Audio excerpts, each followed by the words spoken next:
मेरा नाम सानिया छाबड़ा है और यूपीएससी सिविल सर्विसेज परीक्षा में इस बार मैंने 84th रैंक हासिल किया है। और आज मैं आपके साथ डिस्कस करूंगी कि नोट मेकिंग कैसे की जाती है। रही बात प्रीलिम्स, मेंस या इंटरव्यू, तीनों स्टेजेस में जो नोट मेकिंग है उसका काफ़ी रोल है। बिकॉज अगर आप नोट मेकिंग करते हैं तो एंड स्टेज पे रिवाइज करनी चीज़ें बहुत ईजी हो जाती हैं।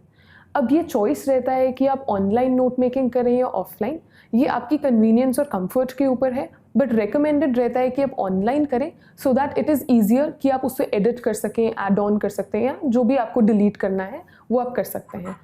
तो सेपरेट फाइल्स बनाएं या सेपरेट नोटबुक्स बनाएं हर पेपर की, GS 1, 2, 3, 4, या फिर ऐसा भी कर सकते हैं कि GS 1 में जितने भी सब ब्रॉड हेडिंग्स हैं, चाहे वो हिस्ट्री है, ज्योग्राफी है, सोशल इश्यूज़ हैं, उनकी सेपरेट नोटबुक्स बनाएं। उसमें जो सब्जेक्ट वाइज कीवर्ड्स या टॉपिक्स गिवन है टू बी कवर्ड, उसको आप अलग से नोटबुक में लिखें और उस हेडिंग के अंडर जो भी आप स्टैटिक पढ़ रहे हैं या करंट से पढ़ रहे हैं उसी हेडिंग के अंडर ऐड कर दें।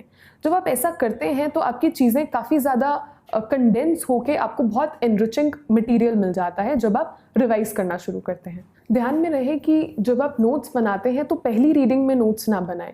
जब आप पहली रीडिंग में नोट्स बनाते हैं तो सब कुछ इंपॉर्टेंट लगता है और फिर कई बार पूरी नोटबुक में हम जो भी आप सोर्स पढ़ रहे हैं वो सेम लिख देते हैं। तो सेकेंड या थर्ड रीडिंग में आप नोट्स बनाएं ताकि आपको पता चल जाए कि क्रिस्प नोट्स कैसे बनाने हैं और जो इंपॉर्टेंट डिटेल्स है सिर्फ वही आप नोटबुक में नोट डाउन करें ताकि आपके नोट्स रेपिटेटिव ना हो। तो नोटबुक सेपरेट करें, स्टैटिक और करंट सेम जगह पे आप नोट्स बनाएं। अगर कोई कोचिंग इंस्टीट्यूट ज्वाइन किया है तो जो वो आपको नोट्स दे रहे हैं उसमें आप करंट के नोट्स या और कहीं सोर्स से जब आप पढ़ते हैं तो उसी मटेरियल में वहीं ऐड कर लें। क्योंकि अगर आप एक ही नोटबुक करंट अफेयर्स की बनाते हैं तो मेरा मानना ये है कि वो फिर बाइफर्केट नहीं हो पाती है नॉलेज। जब आपको मेंस में नॉलेज चाहिए सब्जेक्ट वाइज या वहाँ पर आपको रिप्रोड्यूस करनी है वो चीज़ें, तो इजी रहता है जब आप उसी तरह से रिवाइज करें, तो वो आपके दिमाग में उसी तरह से इम्प्रिंट होता है और उसे फिर एग्जाम में लिखना ईजी हो जाता है।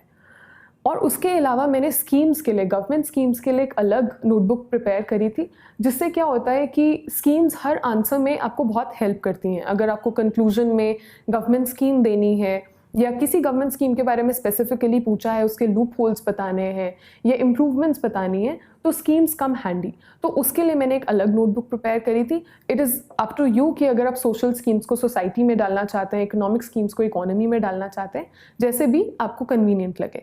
लेकिन ये ध्यान में रखें कि नोट मेकिंग करना बहुत एसेंशियल है, क्योंकि एंड में जब आप रिवाइज करते हैं मटेरियल तो नोट से आप रिवाइज कर पाएंगे, ओरिजिनल सोर्स को रिवाइज करना पॉसिबल नहीं होता है। I hope it helps you. All the very best. धन्यवाद।